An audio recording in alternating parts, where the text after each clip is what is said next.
Bonjour à tous, aujourd'hui je vais vous présenter une nouvelle vidéo et dans cette vidéo je vais vous expliquer 3 stratégies pour pour gagner en bourse.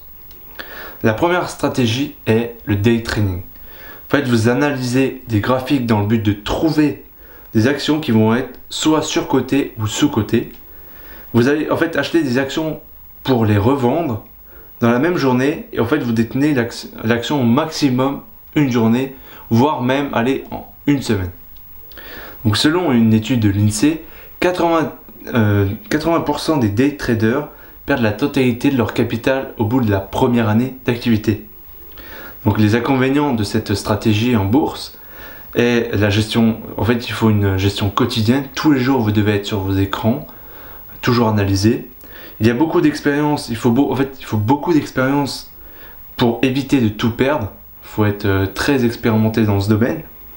Et il y a une perte importante qui est possible. En fait, vous pouvez perdre tout votre capital subitement d'un jour à l'autre.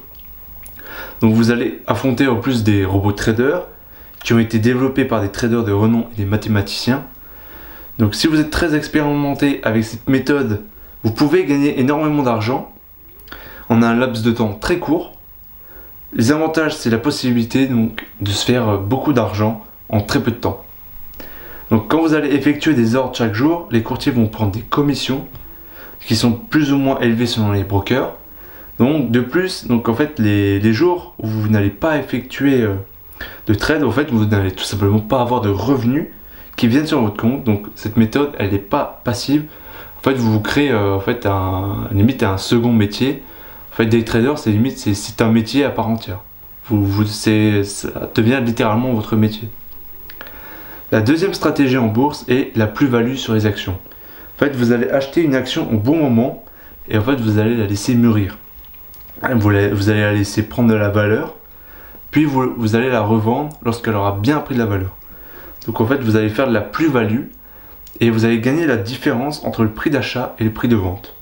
Par exemple, un exemple, vous achetez une action à 100 $, vous attendez tout simplement 1 an, 2 ans, 3 ans, l'action elle sera peut-être à 180 $, vous la revendez à 180 $, vous allez faire une plus-value de 80 $.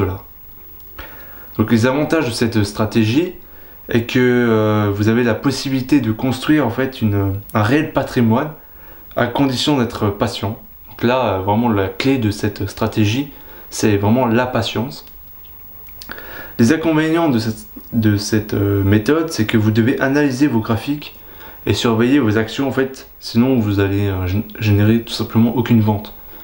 Donc c'est pas très passif parce que vous devez quand même toujours faire attention à vos actions pour voir si elles ne baissent pas trop ou c'est pas passif. Vous devez toujours vous attarder un peu sur vos actions que vous avez dans votre portefeuille.